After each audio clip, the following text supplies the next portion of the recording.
સાબરકાંઠા જિલ્લાના પ્રાંતિજના મજરા ખાતે એક મકાનમાં તસ્કરો ત્રાટક્યા છે.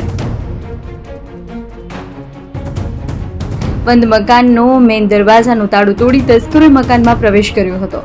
મકાનમાં ઘૂસી સરસામાન વેરવિખેર કરી તિજોરીના તાળા તોડી તિજોરીમાં રહેલ સોના ચાંદીના દાગીના રોકડ રકમ સહિત કુલ 4 લાખથી વધુની ચોરી કરી તસ્કરો પલાયન થયા છે. પરિવાર રાત્રિ દરમિયાન બાળકીને ચિલોડા હોસ્પિટલમાં દાખલ કરી હોય હોસ્પિટલમાં હતા તે દરમિયાન તસ્કરો ઘરમાં ઘૂસ્યા હતા.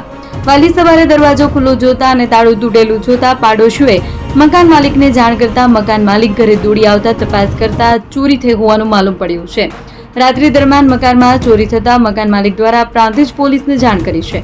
ત્યારે ચોરીની ઘટનાને લઈ ગ્રામજનોમાં ભયનો માહોલ જોવા મળ્યો છે અને પોલીસ દ્વારા રાત્રિના પેટ્રોલિંગ સઘન કરવામાં આવે તેવી માંગ ઉઠવા પામી છે.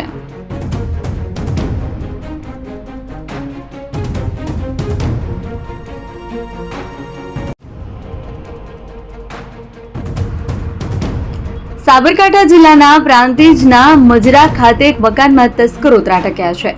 બંધ મકાનનો મેઇન દરવાજાનું તાળું તોડી તસ્કરોએ મકાનમાં પ્રવેશ કર્યો હતો.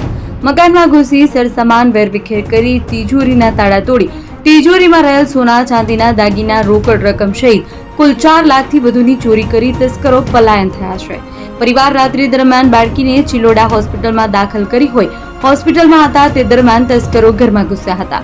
વહેલી સવારે દરવાજો ખુલ્લો જોતા અને તાળું તૂટેલું જોતા પાડોશીઓએ મકાન માલિકને જાણ કરતા મકાન માલિક ઘરે દોડી આવતા તપાસ કરતા ચોરી થઈ હોવાનું માલુમ પડ્યું છે.